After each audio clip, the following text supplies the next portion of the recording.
বাঘের বাচ্চা জন্ম হওয়ার পরে বাঘের বাচ্চাটা যে কোন কারণে মারা গেছে, সুবহানাল্লাহ।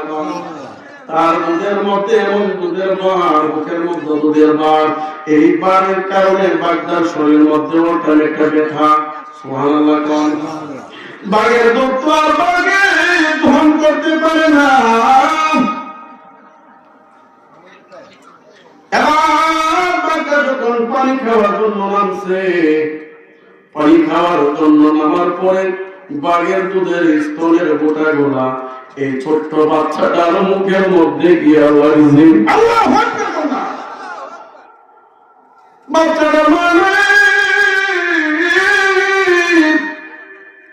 বাচ্চাটার বাবা নাই, যে মাত্র বাঘটা গিয়ে নামছে গো, বাঘের স্তনের বোটা যখন মুখের মধ্যে লাগছে, বাচ্চা স্তনের বোটা গুলা শিশু বাচ্চাটা থপ থপ করে খাওয়া শুরু করছে।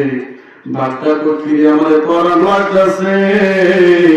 বাঘটা নিচের দিকে তাকায়া দেখে ছোট্ট একটা নূরের চেহারা, সুন্দর একটা বাচ্চা, এত সুন্দর একটা বাচ্চা।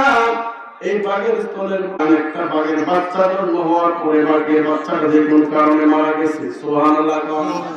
তার দুধের মধ্যে এমন দুধের বার, মুখের মধ্যে দুধের বার, এই বারের কারণে বাঘটার শরীরের মধ্যে ওঠার একটা ব্যথা, সুবহানাল্লাহ।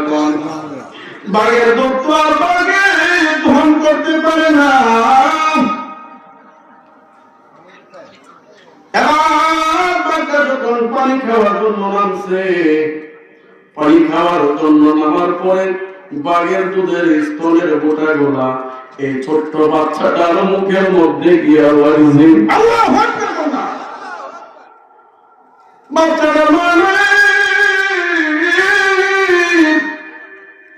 বাচ্চাটার বাবা নাই, যে মাত্র বাঘটা গিয়ে নামছে গো, বাঘের স্তনের বোটা যখন মুখের মধ্যে লাগছে, বাচ্চা স্তনের বোটা গুলা শিশু বাচ্চাটা থপ থপ করে খাওয়া শুরু করছে। বাঘটা তো ফিরে আমাদের করার লাগতেছে। বাঘটা নিচের দিকে তাকায়া দেখে ছোট্ট একটা নূরের চেহারা, সুন্দর একটা বাচ্চা, এত সুন্দর একটা বাচ্চা।